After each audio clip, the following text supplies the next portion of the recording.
বাড়ি ভাড়া এবং মেডিকেল ভাতা কতটুকু বাড়াবেন সুস্পষ্ট ঘোষণা না দেওয়া হবে ততক্ষণ পর্যন্ত সারা বাংলাদেশের সকল এমপিভুক্ত শিক্ষা প্রতিষ্ঠানে লাগাতার কর্মবিরতি চলবে।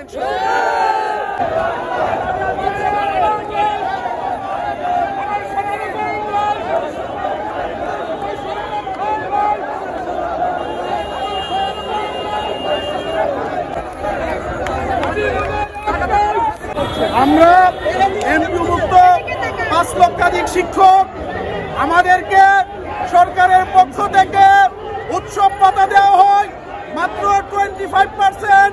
আমাদের একজন এন্ট্রি লেভেলের শিক্ষক সে বোনাস পায় 3125 টাকা। আমরা জাতির কাছে প্রশ্ন রাখতে চাই, এই দ্রব্যমূল্যের ঊর্ধ্বগতির বাজারে 3100 টাকা দিয়ে কিভাবে একজন শিক্ষক তার উৎসব পালন করবে? ঈদুল ফিতরে আমাদেরকে ঈদুল ফিতরে বাচ্চার জন্য জামা কিনতে হয়, স্ত্রীর জন্য জামা কিনতে হয়, মা বাবার জন্য জামা কিনতে হয়, কিন্তু আমরা আমাদের নিজের জন্য একটা জামা পর্যন্ত কিনতে পারি না। আমরা ঈদের যে সমস্ত অন্যান্য সামগ্রী প্রয়োজন হয় আমরা এগুলো কিনতে পারি না। আমাদের অধিকাংশ শিক্ষক ঈদটা উদযাপন করতে পারে না।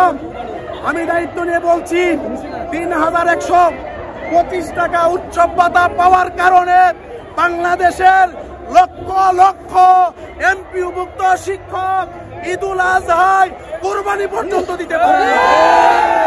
এটা অত্যন্ত অন্যায্য, এটা অত্যন্ত অমানবিক। আমরা সরকারের কাছে দাবি জানিয়েছি, শিক্ষা উপদেষ্টা মহোদয়ের সাথে আমরা সেপ্টেম্বরের 2 তারিখ দেখা করেছি, ফেব্রুয়ারির 11 তারিখ দেখা করেছি। তিনি বলেছেন আগামী বাজেটে আমাদের এই ভাতাগুলো বৃদ্ধি করবেন। আমরা ওনাকে বলেছি আগামী বাজেট নয়, আসন্ন ঈদুল ফিতর থেকে শিক্ষকদেরকে শতভাগ উৎসব ভাতা দেওয়ার জন্য অবিলম্বে প্রজ্ঞাপন জারি করতে হবে।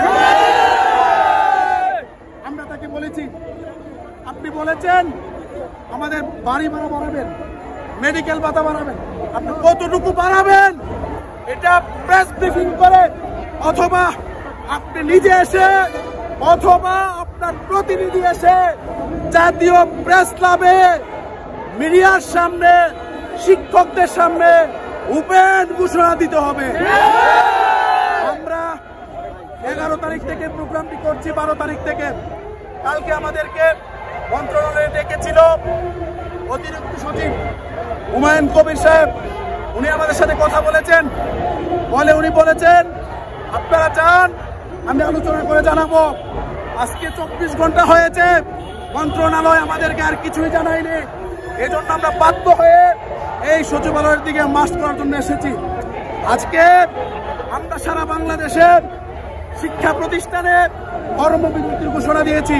আমাদের কাছে সংবাদ আসছে সারা বাংলাদেশে হাজার হাজার শিক্ষা প্রতিষ্ঠানে শ্রেণী কার্যক্রম বন্ধ হয়ে শিক্ষা ব্যবস্থা অচল হয়ে পড়েছে।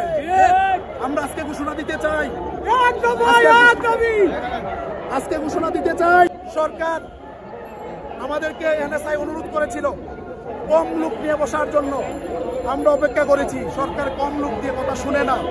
আমরা আজকে নির্দেশনা দিয়েছি সারা বাংলাদেশ থেকে শিক্ষকরা আগামীকালকে প্রেস ক্লাবে আসার জন্য অনেকেই রওনা হয়েছেন। আমরা প্রয়োজনে সারা বাংলাদেশের 5 লাখ শিক্ষক পরিবারকে এই প্রেস ক্লাবে হাজির করে সরকারের কাছ থেকে প্রজ্ঞাপন নিয়ে আমরা বাড়ি যাব। আমি সকলকে ধন্যবাদ জানাই, ইলেকট্রনিক এবং প্রিন্ট মিডিয়ার সাংবাদিক ভাইয়েরা আপনাদেরকে ধন্যবাদ জানাই এবং ধন্যবাদ জানাই। Thanks for